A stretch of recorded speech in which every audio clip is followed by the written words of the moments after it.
Wales Way is probably the best kept secret.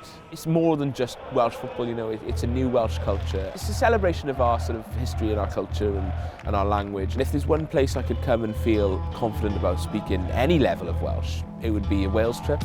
Ti ddim yn dod i ddilyn Cymru oherwydd bod ti'n disgwyl gweld llwyddiant. Ti'n dod ma just achos ti'n mwynhau o.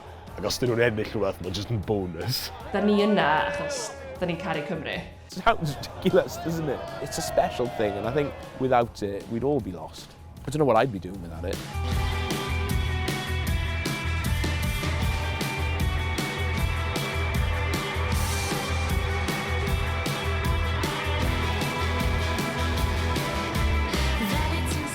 Mae hanes Pêl-Droed Cymru yn aml yn un o fethiant, really. Bod ni heb gyrraedd tournament yn y cyfnod hir yna wedyn rhwng 58 a 2016. Oedd yna gyfnodau lle, oedd yna dîm reit gry yn y 60au, 70au yn enwedig, oedd yna chwaraewyr gwych yn rhan o'r tîm. Cwpl o chwaraewyr arbennig gyda ni. Chi'n meddwl am bobl fel Tosiac a Yw'r a rhain. Oedd nhw jyst ddim cweit yn cyrraedd y tournament, felly mi oedd hwn yn gyfnod yn amlwg lle hyn oed o gymharu efo Gogledd Iwerddon a'r Alban oedd yn cyrraedd tournament. Ti'n edrych ar Gymru wedyn, pam da ni methu wneud hynna.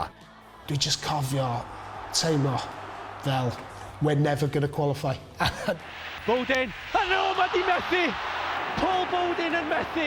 Mi oedd y quarter-final yna yn erbyn Iwgoslavia ac oedd ambell i fuddugoliaeth yn erbyn Lloegr neu'r Alban. Wrth gwrs, o'n i reit lawr myna, gweud y gwir, o gymharu â tîm oedd heddi, doedd dim byd gyda ni.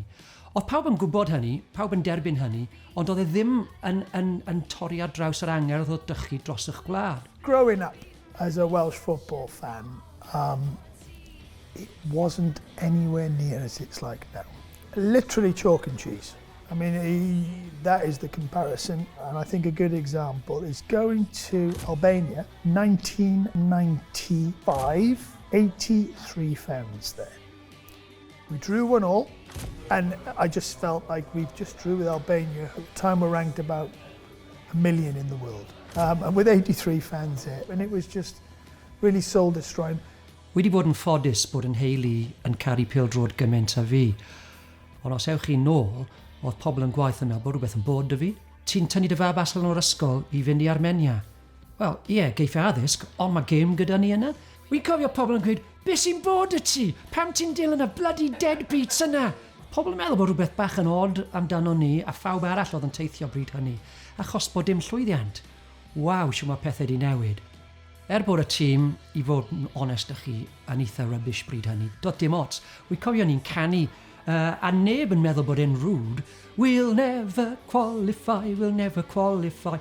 Doedd dim ots. Y trip oedd yn bwysig bryd hynny. Ti ddim yn dod i ddilyn Cymru oherwydd bod ti'n disgwyl gweld llwyddiant a tîm yn ennill bob gêm. Ti'n dod ma just achos ti'n mwynhau o a ti eisiau mynegu dy Gymreigtod. Ac os dyn nhw'n ennill rhywbeth, mae'n just yn bonus. So ni'n licio meddwl bod y berthynas rhwng Pêl-Droed a'r iaith Gymraeg erbyn hyn yn rhywbeth symbiotic. Mae'r naill yn bwydoddi ar y llall. Mae'r iaith Gymraeg yn rili bwysig i beth yw Cymru. Bys y rai bobl yn gweud yr iaith yw'r unig peth sy'n neud Cymru yn wahanol i Lloegr. Mae'n dros 700 o mlynedd ers bod Lloegr wedi cymeru dros y Cymru. Daeth Cymru'n rhan o Lloegr o'r ochr political. Yn rhoi ffordd, mae fe'n rhyw fath o miracle bod Cymru dal ma o gwbl. Erbyn canol yr 20fed ganrif, mae'r iaith Cymraeg yn trwbl, really.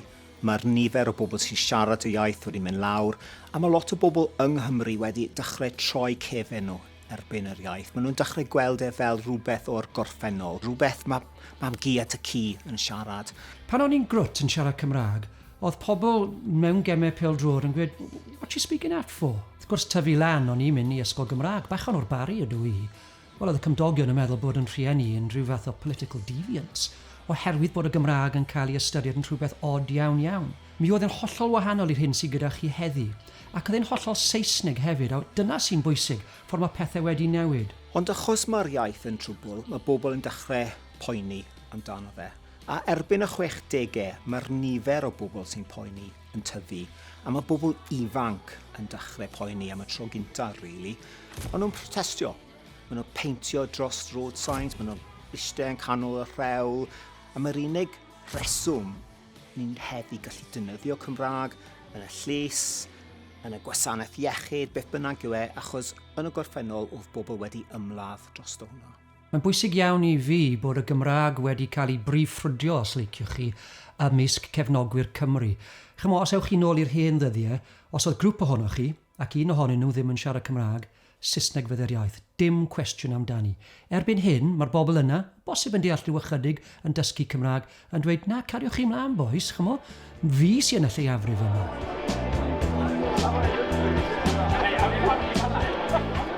Following Wales was the first time I heard the Welsh language spoken like almost openly. So going away with Wales almost normalised the language for me and made it cool in a way. Dwi'n nabod pobl sydd wedi deud o blaen, mae dod ar Wales Away wedi wneud fi eisiau dysgu Cymraeg mwy, oherwydd dwi eisiau gallu sgwrsio efo pawb a sgwrsio efo criwiau eraill mewn i'r ffrindiau newydd mae dwi wedi wneud. Felly mae'n ffordd positif iawn o ddod â pawb at ei gilydd i'r iaith mewn ffordd cyffyrddus.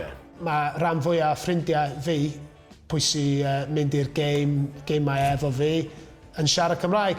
A o'n i'n just meddwl, dwi eisiau siarad Cymraeg fel nhw. Mae'n braf hefyd gweld bod yna fwy o bobl yn teimlo bod nhw eisiau dysgu'r iaith. Mae'n lle braf i fod i wybod bod yr iaith Gymraeg dal yn fyw a mae'n mynd o nerth i nerth. Dwi'n just mor proud i fod yn siaradwr Gymraeg. Mae'n teimlo fel rhyw fath o deulu pan ti allan fan hyn. Ti'n siarad Cymraeg mewn tafarn yn ganol Estonia. Pa mor neto yw hwnna? Dwi ddim prin yn neud yna nôl yng Nghymru weithiau. Mae'n neud yn ganol Estonia mor special. Best way to learn a language is to be immersed in it. So when you're on a Wales away trip, it does help you and you kind of realise then how much you know by listening to their conversation. Like, actually, I understand that, so I know more than I give myself credit for. Mae'r FAW yn gwneud job dda efo'r iaith, so dwi jyst eisiau deud da iawn i'r FAW promotio'r iaith y pethau. Chwaraewyr rhan hefyd yn siarad Cymraeg. Mae gen ti Aaron Ramsey, Joe Allen, Reuben Colwill. Maen nhw'n neud i cyfweliadau yn Gymraeg a dwi'n meddwl mae hynna'n rhywbeth pwysig hefyd iddyn ni, rhywbeth iddyn ni mewn ffordd fod yn prawd o hefyd bod chwaraewyr ni yn cymryd balchder yn yr iaith Gymraeg. Erbyn hyn, mi allwch chi fyw a'ch angerdd chi eisiau gat Pêl-Droed drwy gyfrwng y Gymraeg a thrwy'r Saesneg, a bod pobl yn gweud, wi moyn bod yn rhan o'r llwyth yna. A mae hwnna'n bwysig dwi'n credu fod pobl ifanc yn arbennig a phlant yn gweld, allan ni fod yn Gymru Cymraeg fan hyn a dilyn Pêl-Droed, a mae hwnna'n rhan o'n hunaniaeth ni. Pwy bynnag i chi, o ble bynnag i chi'n dod, mae'r iaith Gymraeg, mae Pêl-Droed yn perthyn i chi. Tyfu lam o Cymru fel minority, ti yn weithio yn teimlo fel yn gwahanol a dim yn Cymro, ti'n sort of fel ti'n cael hwnna cymryd i ffwrdd o chi sitting back gan bod chi yn gwahanol. Ond wrth chi yn mynd i gemau Cymru a mynd i ffwrdd a siarad i pobl o gwmpas Cymru mewn y iaith Cymraeg, ti wir yn cael y teimlad o bod yn Cymro, mae fel y ffordd cyntaf, chi yn teimlo'n Cymro, ti yn teimlo'n gwahanol a ti'n teimlo bod chi fel the odd one out sort of thing. Gyda'r gerddoriaeth a gyda'r Pêl-Droed, y ffasiwn a'r podlediadau, sy'n ni'n licio meddwl bod y Gymraeg erbyn hyn yn eitha cool. Wrth chi gweld pobl fel Rob Math o hynny yn siarad Cymraeg. Dwi'n caru'r iaith Cymraeg ac yn gweithio i wella.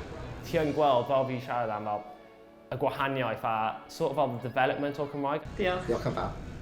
I think it was a very specific moment that it changed, and it was probably late in the group before the Euro qualification, so it would have been late 2013. I think with something like Spirit of 58 was like a huge turning point. It has become a cultural thing now, whereas before it was football fans enjoying football.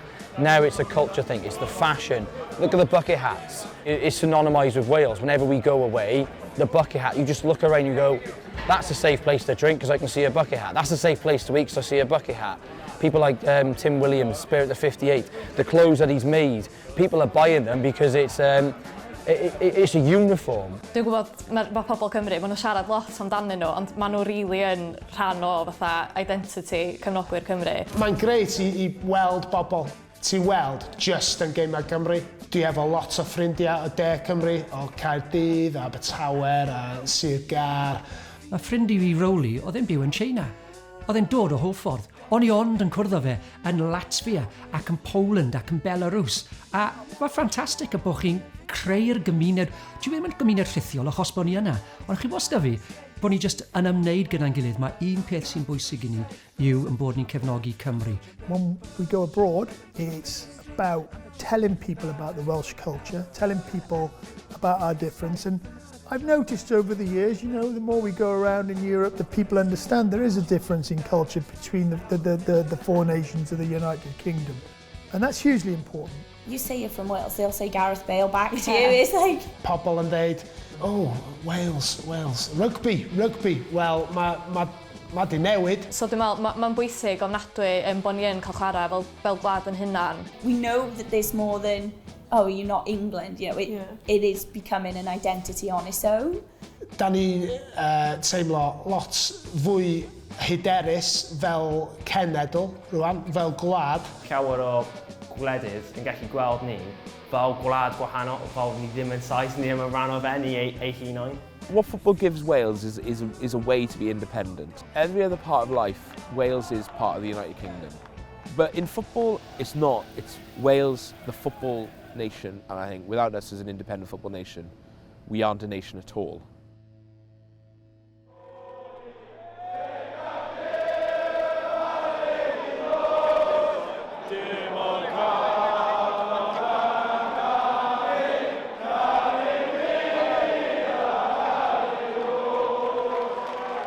It's a strange one, Calon Lan, because it's just like a hymn, isn't it, essentially? And I remember learning it in school. Little did I know that I'd be learning it in school so I could sing it in Eastern Europe. Pan o'n i dechrau efo mynd I ffwr efo Cymru, doedd na ddim lot o can Cymraeg, really, just Wales, a pethau fel hynny. Yn ystod y gem yma ti'n gweld yr hogia di-Gymraeg, maen wrth y bodd yn canu caneuon fel Calon Lan a pethau fel yna yma o hyd, nhw ddim allan siarad yr iaith yn rhugl, ond maen nhw'n gweld o fel ffordd arall o fynegu hynna'n.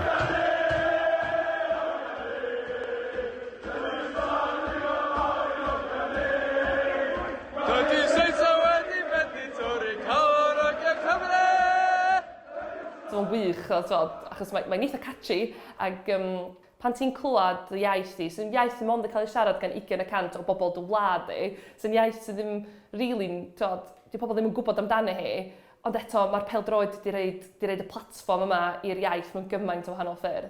More Welsh songs are now becoming prominent in the Welsh fan base, and that is now a sign that the Welsh language is growing. Welsh language is a part of Welsh football. They're pushing Welshism out there for the world to see. Dwi'n meddwl yn fwy diweddar mae'r iaith Gymraeg wedi dod yn wbath fwy canolog o ran y cefnogwyr. Yn enwedig rwan o ran, da ni yn canu Calon Lan, da ni'n canu'r anthem yn ganol y gêm hefyd. A wy'n codi'r gêm na yn erbyn Gwlad Belg. Oedd Bale di sgori, ond oedd Gwlad Belg yn dod nôl. O'n i'n mynd I ennill, o'n I ddim. Yr anthem dwi'n meddwl yn cael ei chanu gen bawb yna. Dwi'n yn gwybod os oedd yr anthem di wneud gwahaniaeth, ond roedd e'n timlo felly. The anthem it's an event in itself now. I feel like you think about a Wales game, you think about the anthem first. When we were in lockdown and we didn't know when we'd see Wales again, it was like, imagine that first anthem back. That was like the thing. It wasn't that first game back, you know, or that first goal back. It's like, imagine that first anthem back. I feel our anthem gives us a true identity, a real true identity in our own language. When they hear us singing our anthem, I think it gives them a little bit of insight into the fact they are different. Blynyddoedd yn ôl, dwi'n cofio ar un adag, pan oedd yr anthem yn cael ei ganu ar ddechrau'r gêm, oedd rei pobl yn gwybod y geiriau, oedd rhaid i'r geiriau fod I fyny ar screens a falle bobl. Lle erbyn hyn, mae pawb yn gwybod y geiriau. Oedd rhaid nhw chwarae'r peth ar draws y tanwy. Pethau di newid ers hynny wrth gwrs, a pobl yn falch bod ni'n cael y nodau cychwynnol yna. Ac yna mae'r dorf yn cymryd iddyn nhw I hunain.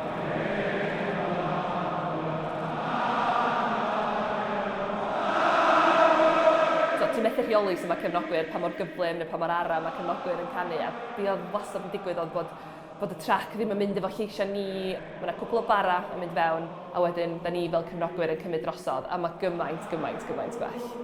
Before you would just turn up and you'd sing it, you get a little bit emotional, but that'd be it, and it's done. Whereas now, it's our song, and people are singing it in the streets, people are singing it in bars. Last night, the whole bar over there, all singing the Welsh national anthem. pobl wedi dod i gysylltu, dwi wedi, yn ddiweddar o'n i'n siarad fy rwy'n ac o'n mynd, o ie, mae anthem chi'n Gymraeg, dydy? Ac o'n i fel, ie, so, mae hwnna hefyd yn rhan o be mae pobl, o'r portread yma. It's like a massive thing now to go, especially away, and I feel like it's like our rallying call, and it really fills you with this sort of sense of excitement, and yeah, it's just a beautiful thing. Hands like this.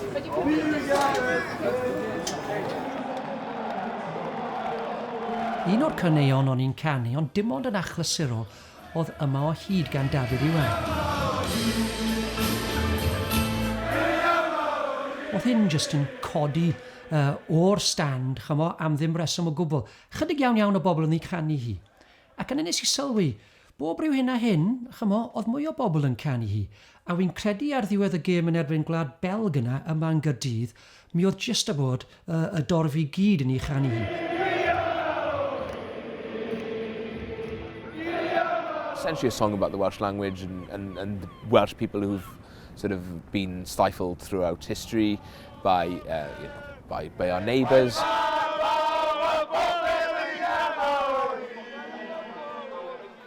Da ni dal yma gweithio popeth sydd wedi digwydd I pobl Cymru a hanes ni. Da ni dal yma, da ni dal yn gweiddi ac yn gwneud sŵn a dangos bod ni yma. Ddim yn can newydd o gwbl, mae'n mynd yn ôl i'r 80au a felly mae yna lot o negeseuon a os oes pobl yn sylweddoli hefyd be maen nhw'n, mae pobl di Gymraeg, yn dechrau dysgu, mae yna lot o hanes Cymru, lot o hanes yr iaith, lot o frwydra'r iaith a pethau yn cael eu crybwyll yna. Ac felly mae'n fwy na can sy'n cael ei chanu'n Gymraeg, achos mae'r neges yna hefyd yn bwysig ac yn plethu'n berffaith iawn efo beth da ni'n deimlo fel cefnogwyr Cymru, lot o honna ni beth bynnag. I mean, the song itself is an absolute belter, you know, it's really stirring in it, and even if you aren't Welsh speaking, it's become like an unofficial anthem of the Welsh football team, and I think it's because it means so much, and the song really resonates with what following Wales is all about. Clywed Dafydd Iwan yn canu yma hyd yn ystod y gêm yn erbyn Awstria, nath o'r goosebumps yn syth I fi. Mae'n rhoi chi sens o balchder a fel teimlo'n Cymro.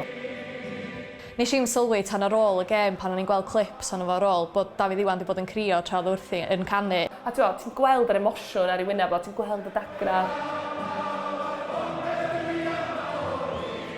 Dwi'n gobeithio fyddwn ni'n canu yma hyd am flynyddoedd I ddod yn Gema Cymru.